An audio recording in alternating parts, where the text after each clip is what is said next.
everyone, and welcome back. Today is a very interesting find, and it's functional. It's actually something that I needed to get. I went to my local, just little charity shop or whatnot, and it was a grab bag of silver-plated flatware. 67 pieces for $24.99. So, this was it. Pull that one out. This was it. As you can see, just random flatware. Some of it's modern, some of it's old. Most of it is older. None of it probably dates past the 50s, okay? There's William Rogers, there's Oneida, there's Reed and Barton. There's several different manufacturers, several different makers. Some of this is silver plate, like this pieces here. But a lot of these, the knives especially, these are stainless steel with nickel handles. These were not silver, I don't believe, or silver plated. I think they were just nickel.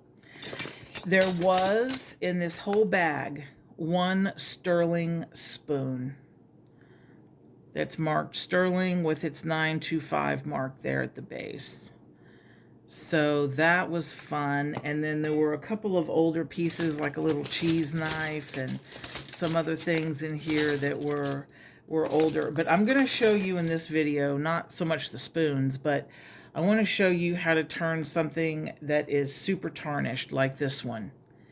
It's easy to clean, and it's not going to take buffing anything out. It's not going to take all these chemicals.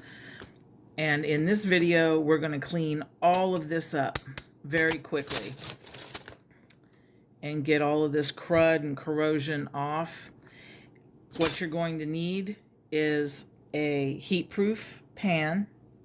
You're going to need salt, baking soda, boiling hot water, tin foil. Cat is optional, I guess. So I'm going to get all of this together and show you how I do it, and I will be right back. Okay.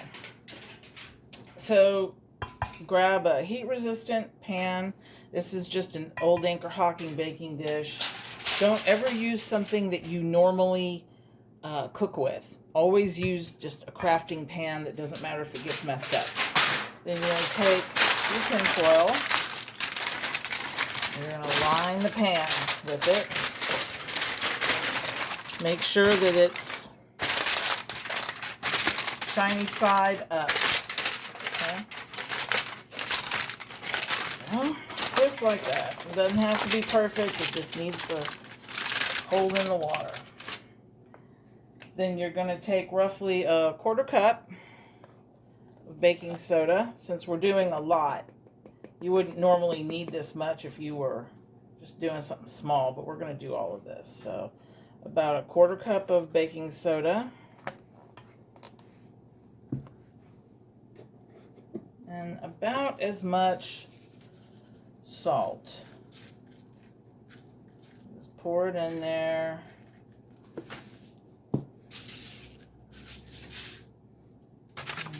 Mix that around a little bit.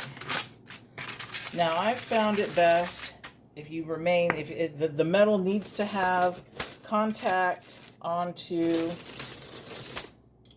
the tin foil. So we're just going to set a bunch of these down.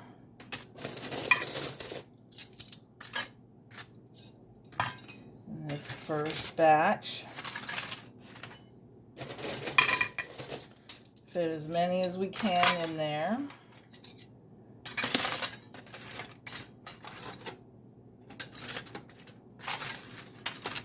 Yeah.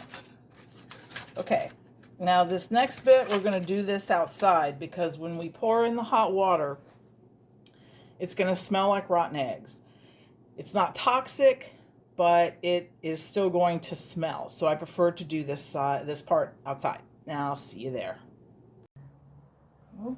Okay, it's time to pour in our boiling, or not quite boiling water. It's warm. We're going to pour it in there.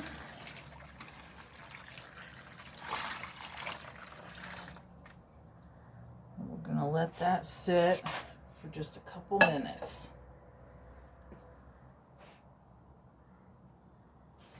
Ooh, already it smells like eggs. As you can see, it's already starting to clean off a lot of the tarnish. I'm going to go grab a towel and we'll start wiping this off. Be right back. Okay, so these have literally been in for under a minute. And look, it's already coming off easy. Not having to work for it. It does smell like eggs. That's true. There's the silver one. Look at that silver. How pretty that polished up. Look at that. That's gorgeous. Let's grab one of these soup spoons.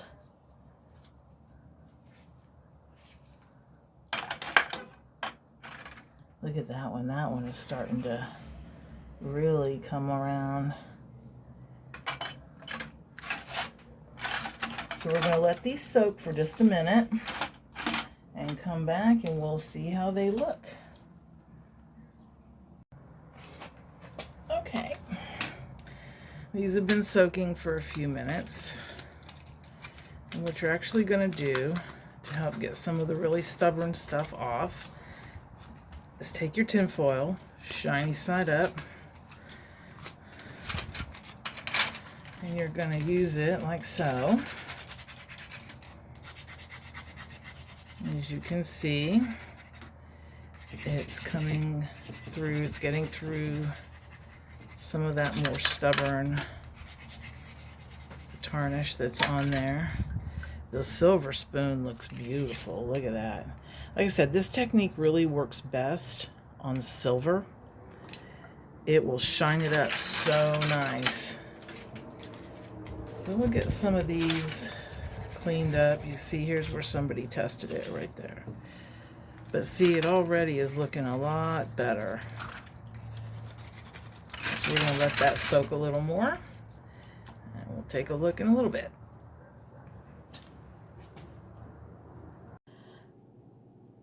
Okay, so I brought these pieces inside. Now they soaked in the solution for a little while. And look how pretty they came out. Look at that. I didn't have to polish them. I used a little bit of a scrub technique. There's still a little bit of it on there, but we can get some of that off with just a little bit more work. But in comparison, these dirty ones are what we started with, and within 10 minutes of soaking in the solution, they're cleaned. So that is my trick. After you have finished with this process, though, it's very important that you wash the silverware. Wash it very well. Use soap and get all of the salt off of the flatware, because it will continue to want to do its thing, and it's best if you obviously wash these after you do this process. I don't recommend dishwashers for this stuff, but if you have one and you use it, well, then that's fine. But I normally just wash these by hand. Look at that. It's just literally coming off with my finger. And those are all shined up. Look at that. All the tarnish is gone, pretty much. So that's it. I just wanted to share that. And now if you know that if you have old silverware that looks like this, you can make it look like that. Very easy. Thanks a lot, y'all. Have a great day.